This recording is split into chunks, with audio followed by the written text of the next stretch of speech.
जय हिंद दोस्तों। और एक बार फिर से स्वागत करता हूं आप सभी का आपके अपने चैनल लोन एडवाइजर में। जी हां दोस्तों, आपने बिल्कुल सही सुना। और आज के इस वीडियो में हम लोग बात करेंगे लोन माफी के ऊपर में। अगर आपके ऊपर भी लोन है 10 लाख रुपए तक का या उससे कम अमाउंट का भी लोन है तो ये वीडियो आपके लिए काफी ज्यादा जरूरी होने वाली है। आज के इस वीडियो में हम लोग बात करेंगे लोन माफी के ऊपर में, जैसा आपने टाइटल और थंबनेल में देखा। और जितने भी लोग इस वीडियो को देख रहे हैं, चैनल को देख रहे हैं, वो चैनल को सब्सक्राइब करके और वीडियो को जल्दी से जाकर लाइक कर देंगे। क्या आपका भी लोन माफ हो सकता है? क्या ऐसा पॉसिबल है कि पॉसिबल नहीं है? काफी लोग मुझसे ये कमेंट में पूछते हैं जिन्होंने भी लोन लिया है, तो मैं आज के इस वीडियो में आपको क्लियर कर दूंगा। और बात करेंगे आज के इस वीडियो में हम लोग पर्सनल लोन के बारे में। पर्सनल लोन जो होता है अनसिक्योर। अनसिक्योर का मतलब आपने यहाँ पर किसी भी चीज को गिरवी नहीं रखा है। ये आपको मिला है आपके सिविल स्कोर के बेसिस पे। अगर सिविल स्कोर हाई है तो ज्यादा अमाउंट मिलेगा, अगर सिविल स्कोर कम है तो कम अमाउंट मिलेगा।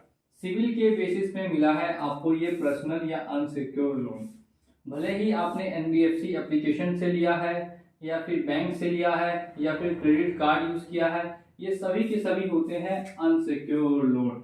ठीक है, आपको समझ में आ गया होगा मैं ये क्यों बता रहा हूँ, मैं आपको आगे वीडियो में आपको पता चलेगा।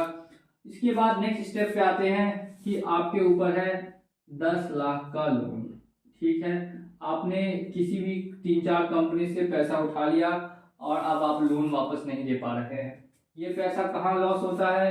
तो ये पैसा पहली तो जरूरतों में लग जाता है। अगर कोई बीमार है तो उसके इलाज वगैरह में, या किसी के घर शादी है या कुछ ऐसा फंक्शन है तो उसमें लग जाता है। तो पहला 10 लाख रुपए खर्च होता है जरूरत में।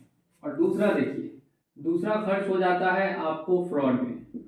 फ्रॉड में या फिर आपकी गलती से वो पैसा डूबता है।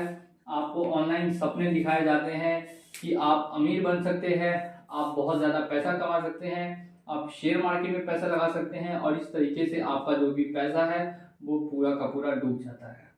तो ये दोनों कारण हो सकते हैं। अब लोन तो आपके ऊपर हो गया, अब क्या ये लोन माफ हो सकता है कि नहीं? तो कंपनी कभी भी चाहेगी कि उसने जो पैसा अपने कस्टमर्स को दिया है वो जल्द से जल्द उनसे वापस भी ले।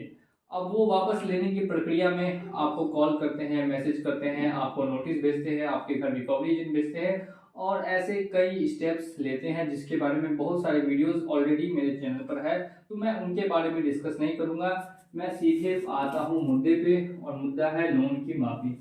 तो देखिए, सबसे पहले तो वो आपको ऑफर देते हैं या आपका जो लोन का अकाउंट है उसको एनपीए कर देते हैं। देखिए, लोन का अकाउंट एनपीए का करने का मतलब ये है कि आपने उनकी 3 महीने या उससे ज्यादा ईएमआई डिफॉल्ट रखी है। एक बार आपका अकाउंट एनपीए होता है, कंपनी कोशिश करती है 6 महीने हाथ पैर पटकती है, और हाथ पैर पटकने के बाद जब उनको कुछ भी हासिल नहीं होता, जब उनको समझ में आ जाता है कि नहीं इस व्यक्ति से अब पैसा हम लोग ले नहीं सकते, तो उसके बाद आपको मिलते हैं ऑफर कि आप एक 10 लाख के बदले 5 लाख दे दीजिए, 5 लाख के बदले 2 लाख दे दीजिए। और इस तरीके से आपको काफी ऑफर्स मिलते हैं बैंक की तरफ से या कंपनी की तरफ से कि डूबके को तिनके का सहारा। बैंक का जब सारा पैसा डूब रहा है तो थोड़ा पैसा भी रिकवर कर सकता है तो कर लिया जाए।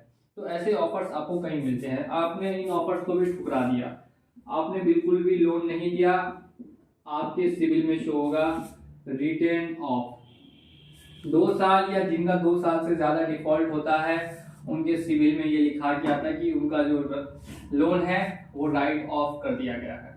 क्या राइट ऑफ करने का मतलब है कि आपका लोन माफ हो गया?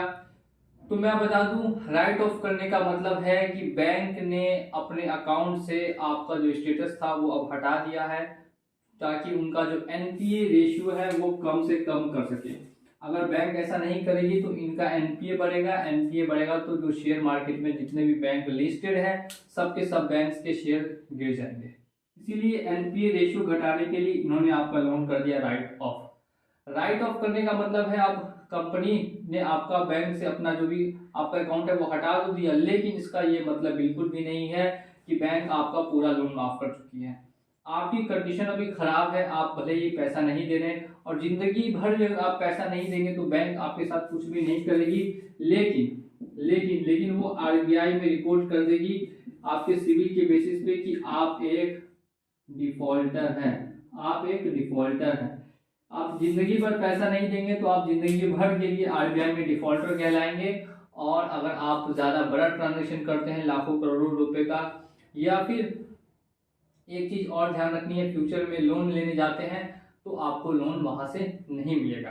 तो ये बात आपको समझ में आ गई होगी कि जिंदगी भर पैसा नहीं दिया तो आप डिफॉल्टर कहलाएंगे और साथ में किसी भी तरीके का आपको लोन नहीं दिया जाएगा।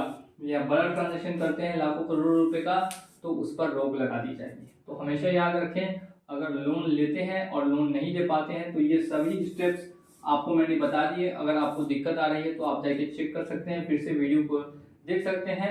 लोन मैंने बताया कभी भी बैंक माफ नहीं करती है, वो सिर्फ और सिर्फ आपका जो बैंक का जो भी स्टेटस है उनके पास वो हटा देती है ताकि उनका एनपीए रेशियो कम हो सके। और कुछ लोग समझते हैं कि उनका लोन है माफ हो गया, क्योंकि आपका लोन माफ नहीं हुआ, उन्होंने आपको डिफॉल्टर बना दिया, अब आपने उनका पैसा नहीं भरा, इसीलिए ऐसा आपके साथ हुआ है। तो अगर आपको वीडियो पसंद आया हो तो वीडियो लाइक कीजिएगा और इसी तरीके की इन्फॉर्मेशन और नॉलेज वाले वीडियोस के लिए हमारे चैनल को सब्सक्राइब कर दीजिए। चलिए चलता हूं मैं आज के इस वीडियो में और मिलूंगा आप लोगों से अगले वीडियो में बहुत जल्द। जय हिंद।